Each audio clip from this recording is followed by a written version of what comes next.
Yes, good morning, students. Today we will start the first chapters from the books Politics in India since Independence. The chapter is Challenge of Nation Building.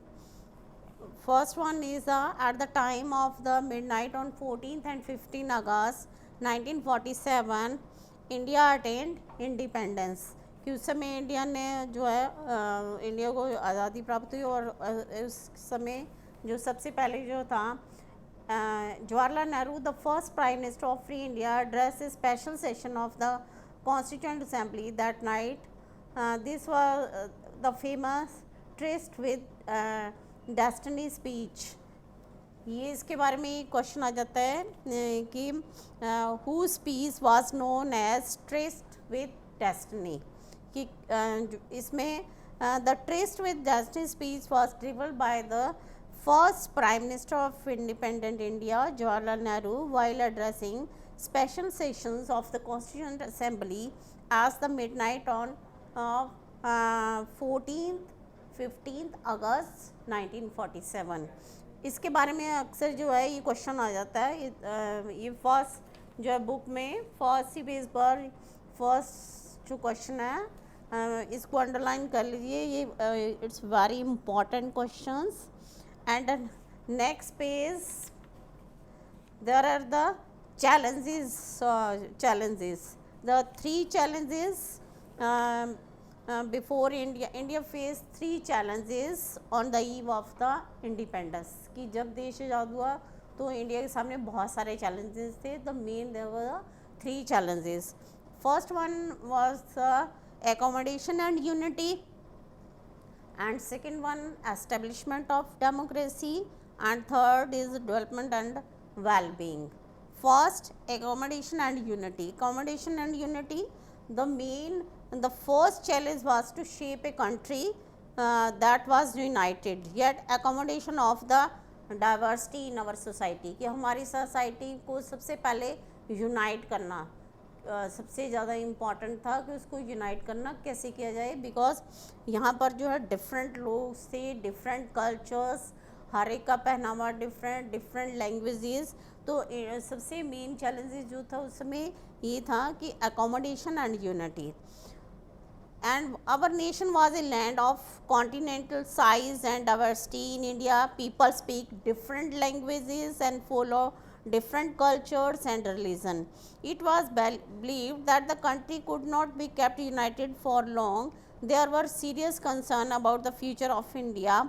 How was it possible for the country to remain integrated? This posed the first challenge after independence. कि सबसे पहला जो challenge था after independence में सबसे main यही था कि इंडिया जो है उसको यूनाइट कैसे किया जाए, उसको जो है इकट्ठा कैसे किया जाए. और इसके लिए जो है क्योंकि यहाँ पर जो है डिफरेंट लोग थे, डिफरेंट पीपल, डिफरेंट लैंग्वेज, उनकी कल्चर डिफरेंट रिलीजन्स. और इसके अलावा जो ब्रिटिश थे वो जो छोड़ के गए थे इंडिया को, उन्होंने इंडिया को डिफरेंट प्रिंसली स्टेट्स थी वहाँ पर. और हिंदू और मुस्लिम्स में जो मेन जो झगड़े थे, तो ये जो चैलेंजेस थे बहुत ज़्यादा मुश्किल था इंडिया को यूनाइट करना. And second one the challenge was the establishment of democracy. कि डेमोक्रेसी जो second challenge was to establish democracy where the people enjoy the right to vote along with their fundamental rights. कि second main challenge था कि democracy को लागू करना. Democracy, democracy is the government of the people, where everyone has given the equal rights, everyone has given the right to vote. कि जहाँ पर हर एक को right to vote है और विदाउट एनी डिस्क्रिमिनेशंस, कि किसी भी बिना भेदभाव के उसको ये राइट दिया जाता है. और इसलिए जो सबसे मेन था इंडिया में डेमोक्रेसी को इस्टेब्लिश करना. Our country even adopted representative democracy based on the parliament form of government. No doubt, a democratic constitution was essential for the establishment of a democracy. कि डेमोक्रेटिक कॉन्स्टिट्यूशंस और democracy में सबसे main important था constitutions का.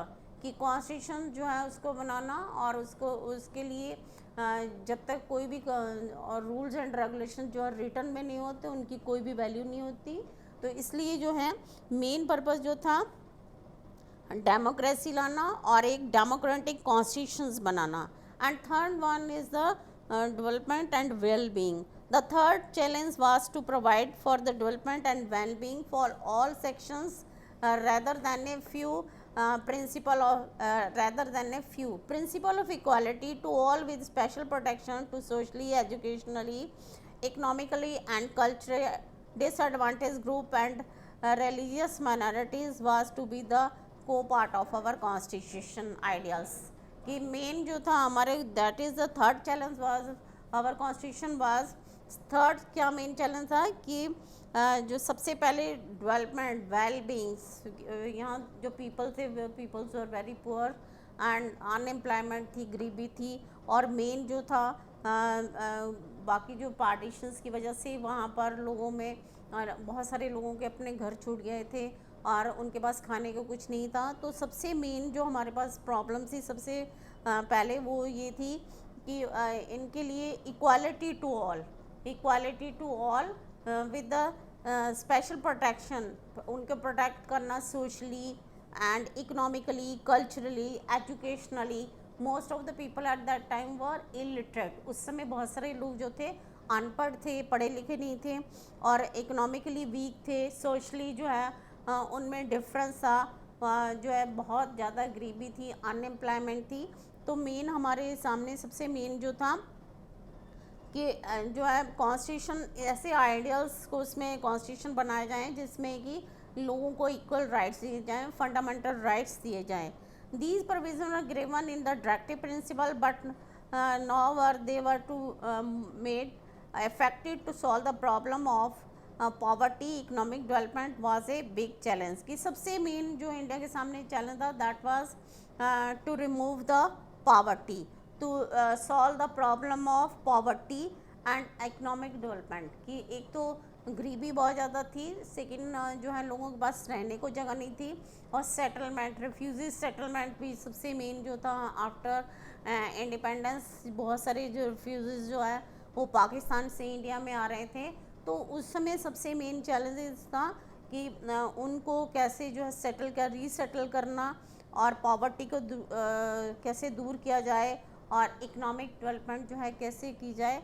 And these are the challenges जो है India जब India ने इंडिपेंडेंस सी उसमें चैलेंजेस बहुत सारे थे, but the main there were only 3 challenges. Main जो challenges there were only 3 challenges। First one was the accommodation and unity, and second one was the establishment of democracy, and third one was the development and well-being। कि सबसे important जो है ये यहाँ पर ये questions हैं। इसमें फर्स्ट पेज जो है उसमें फर्स्ट एंड सेकंड पेज में 2 क्वेश्चंस हैं। एक तो ट्रेस विद डेस्टिनी है, ये किसने बोले थे बर्ड्स, और दूसरा जो था ये चैलेंजेस जो थे कि इंडिया के सामने जब इंडिपेंडेंस ली उस समय इंडिया के सामने कौन कौन से चैलेंजेस थे। और ट्रेस विद डायनेस्टी जो वर्ड था, जब ये स्पीच में नेहरू जी ने कहा था उनके हिसाब से कि जो है हमने जो कई साल पहले हमने अपनी जो डेस्टिनी थी उसको बदलने का प्रयास किया था, और अब हमने इसको डेस्टिनी को हमने बदलने का प्रयास किया था और अब हमने इसको पूरा किया है। और उन्होंने कहा कि आज रात 12 बजे जब पूरी दुनिया सो रही होगी तब जो इंडिया है वो एक स्वतंत्र जीवन की शुरुआत करेगा। On the eve of the independence के समय जो है जवाहरलाल नेहरू ने ये वर्ड्स कहे थे। Thank you.